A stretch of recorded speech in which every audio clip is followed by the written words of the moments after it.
for none now live who remember it.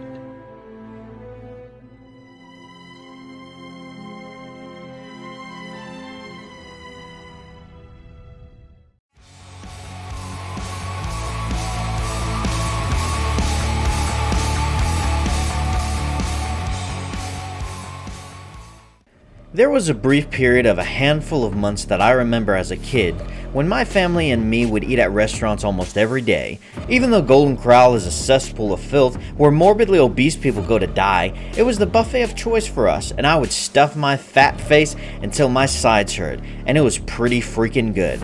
The reason we were able to do that is because my parents had refinanced our home, and they had money to blow. Long story short, after a year or so, I found myself sleeping in the back of my mom's car in a parking lot because they couldn't pay the mortgage, and we were now homeless. I remember thinking in those times, man, I miss that Golden Corral, and whenever I would ask my mom or dad, hey, could we go to a nice place to eat or get a pizza? The answer was always, we don't have the money. And it made me as a fat little boy really appreciate and miss better times when I could eat my fill of something good. I'm not trying to make a pity point or compare something I experienced as a kid to problems others are facing today, but it did teach me a lesson that something bad has the potential to help us appreciate something good, how something below the standard reminds us of where the standard was at, and that the deeper the darkness, the greater the light can shine. When I look at the entertainment industry with movies, TV shows, and gaming, things were never perfect, but there used to be a time when you could sit down for a movie without asking yourself, how woke is this going to be? Or get excited for a TV show without saying, I hope this doesn't get too political. To be fair, modern politics and real-world issues have always been a part of the art. Now, you can either apologize, or I'm gonna show you how intolerant I can be. But it was never this preachy and condescending. It made you think about life without telling you how and what to think. Entertainment inspired people through creativity, encouraging those watching it to have conversations instead of demanding those conversations be censored or opposing viewpoints be shut down. It was pretty good, and oftentimes served as a light in dark times. And one of the best and brightest expressions of that art ever created was the Lord of the Rings trilogy. Great cinematography with practical effects, with CGI being used only sparingly. Great acting with actors who seem born to play the roles they've been given.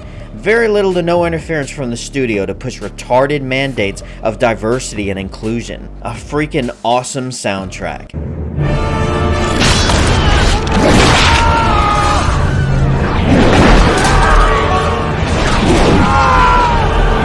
And most of all, a faithfulness to the story and the characters from the books.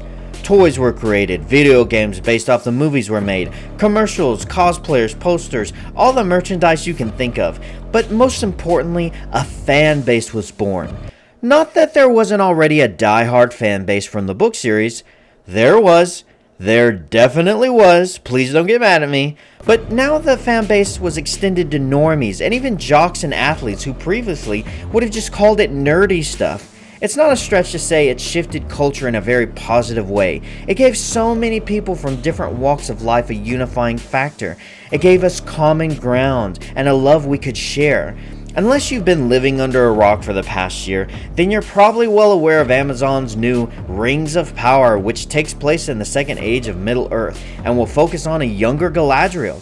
As much as we would all like to hope and believe this could be good, based off of all the promotional art and the teaser trailer that we've seen, I think most of us know what's coming.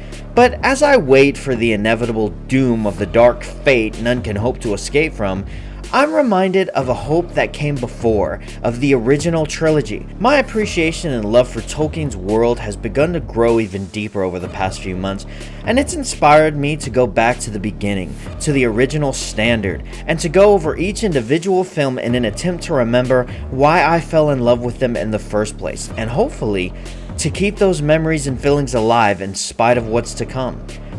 They've taken it. Sam. They took the ring! Begging your pardon, but they haven't. 3 things really quick. First, I'll only be covering the films. I know they leave out characters like Tom Bombadil or switch up story elements like using Arwen in place of Glorfindel, but I feel they're pretty faithful to the material and capture the heart of Tolkien's story. Second, there will be major spoilers for all 3 films, so if for some godforsaken reason you haven't seen them, I strongly recommend you do so before watching this video. I recommend the extended versions just so you can get as much as you can. And thirdly, this will be more of a general overview rather than a deep dive into the films. As much as I would love to go over every scene and element in the movies, my channel is still small with only a few hundred subscribers, and most people don't want to click on the 3-hour-long video of someone they've never even heard of. But that does open up the possibility of doing more extensive videos in the future. With all that being said, let's get into part 1, The Fellowship of the Ring.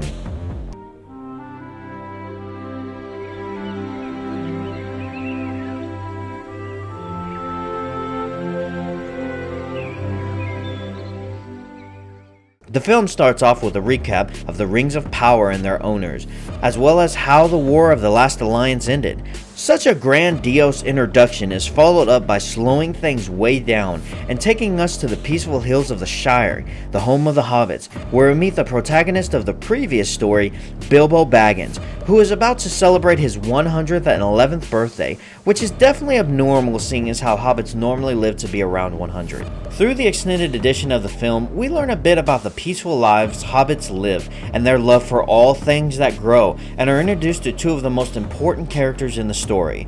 Frodo Baggins, played by Elijah Wood, and Gandalf the Grey, played by Sir Ian McKellen. A bunch of retards today suggest that there was a great outcry of Gandalf being played by a gay man. I don't remember any of that. The only outcry I remember hearing about was how fat Elijah Wood's neck was. Anyways, the party takes off with food and drinks, dancing and laughter, Gandalf's fireworks, Merry and Pippin, memories of your ex-wife asking you to rub her feet, and most importantly of all, the One Ring. From here, the story takes a dark turn as Frodo and pals flee the Shire and the pursuit of Amazon's board of directors in order to meet Gandalf at the Prancing Pony. With his imprisonment from Saruman the White, played by Christopher Lee. Did I mention how well all these actors are freaking perfect for these roles?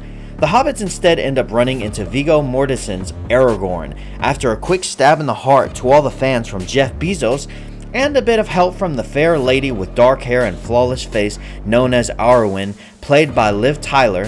Frodo and pals make it to the last homely house east of the sea, to the House of Elrond, to Rivendell. Here at the Council of Elrond, as they try to determine the fate of the One Ring, we are introduced to the rest of what would be known as the Fellowship of the Ring. Gimli, played by John Rhys Davies, Legolas, played by Orlando Bloom, and Boromir, played by Sean Bean. These, alongside Gandalf, Frodo, Sam, Merry, Pippin, and Aragorn, make up the Fellowship, who set out on a quest to destroy the Ring of Power. At this point in the story, there are 2 things that begin to pop out at me and become even more impactful as the story unfolds. First, the true antagonist of the series. The journey will be filled with orcs, goblins, and Uruk-hai, armies of the dead, Nazgul on fell beast, wizards, warg riders, spiders, and even your high school science teacher. But the greatest threat of all comes from within, drawn out by the One Ring. It's a representation of the allure of evil and the temptations we all face. It turns good men into monsters and friends into foes. It rots our lives and causes us to love the very thing that's slowly killing us. Those with even greater power seem even more drawn and tempted by its evil, while those who are simple and weaker are less affected by its influence. In spite of all the troubles and dangers they will face, the seemingly insignificant piece of jewelry, this small, easily forgotten ring, is the true villain of this tale. And secondly, is one of the greatest scenes in the whole movie for me, as it portrays what I think is the most powerful message of all, the message of sacrifice. This theme will be constantly repeated throughout this trilogy, with friends laying down their lives for one another, and it all begins here, with Frodo exclaiming, "I will take it. I will take the ring to Mordor." Self-sacrifice, making yourself less so that others can be more, giving up what you have so that others won't do without. In my mind, it's what makes a true hero. It allows us to go plus ultra, and to push beyond our limits. When you fight the good fight, not just for yourself, but for those around you, for your friends, your loved ones, and even your enemies, you become something more than what you are.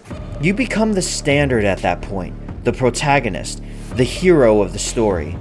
And whether Frodo knew it or not, here he took the first step on that path that I think all of us have the same potential to take.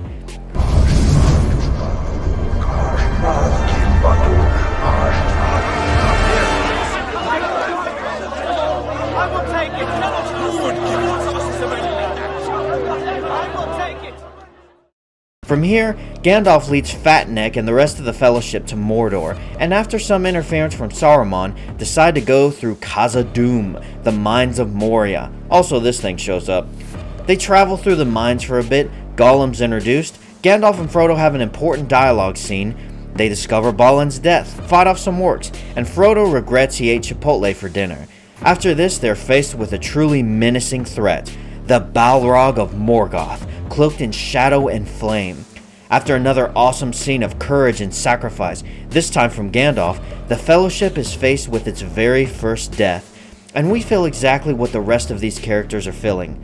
Pippin's tremendous guilt for alerting the orcs, Merry and Sam's sadness for the loss of their mentor and friend, Gimli's frustration and rage, Legolas's fear and doubt over what they might do next, Boromir's empathy for his companions, the burden of responsibility weighing on Aragorn's shoulders, and the deep, deep pain Frodo feels for losing one of the people he cared the most about in his life.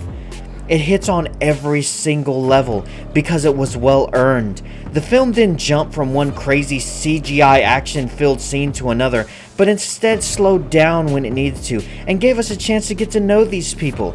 It gave us moments to connect with them, and now that one of them is gone, it really hurts.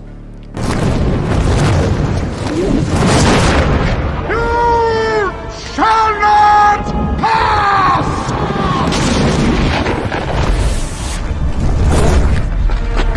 From here, Aragorn leads the Fellowship into Lothlorien, the fairest of all the dwellings of the elves, and meets with Galadriel. No, not that one. The real one. Being one of the most powerful mages in Arda, Galadriel experiences great temptation of the ring, but is able to overcome that temptation. She encourages Frodo and gives him the Light of Arendelle, Elven vodka, for his journey, and the Fellowship set off. They travel down the river Anduin and set their boats on the riverbank. Frodo separates from the group and is found by Boromir, who then tries to take the ring.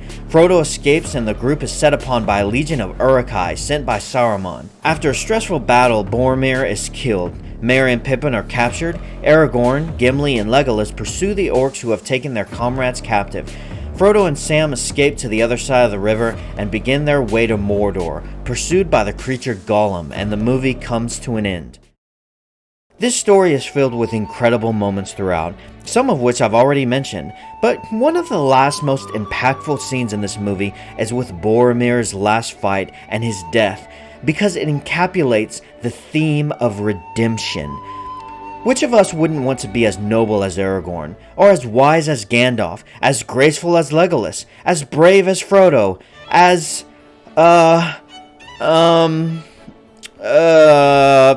cool as Aragorn? But if we're honest, I think most of us would be much more like Boromir. We're human. We're deeply flawed. I know I'm only 31, but I've made a lot of mistakes in my life. I've honestly made more wrong choices than I have right ones. Good things that have been done for me I've thrown away. I've burnt bridges and I've backslid. I've spent so much time blaming others for my circumstances instead of taking responsibility for my actions that caused those very circumstances to begin with. I mean, aren't we all like that? Don't we all at some point feel the burden of life and responsibility? The weight of our own insecurities weighing us down, and the temptation of a quick and easy fix that would leave us so much worse off than we were before? Boromir gives in to his temptation, into his weakness, and he fails. And most of us can say the same. I know I can. But the story doesn't have to end there. There's always a way back. A chance to turn things around, to undo the evil that's been done with good. You may feel like you're alone, like everyone has abandoned you to fight this battle on your own, but that's not true. No matter how much you've blown it in life, no matter how deeply you've fallen or failed, there's always a chance to be redeemed. And with that, the members of the Fellowship set off on their own paths. Until their next meeting. Anyways guys, I really appreciate you watching. Please stay tuned for part 2, and have a great freaking day.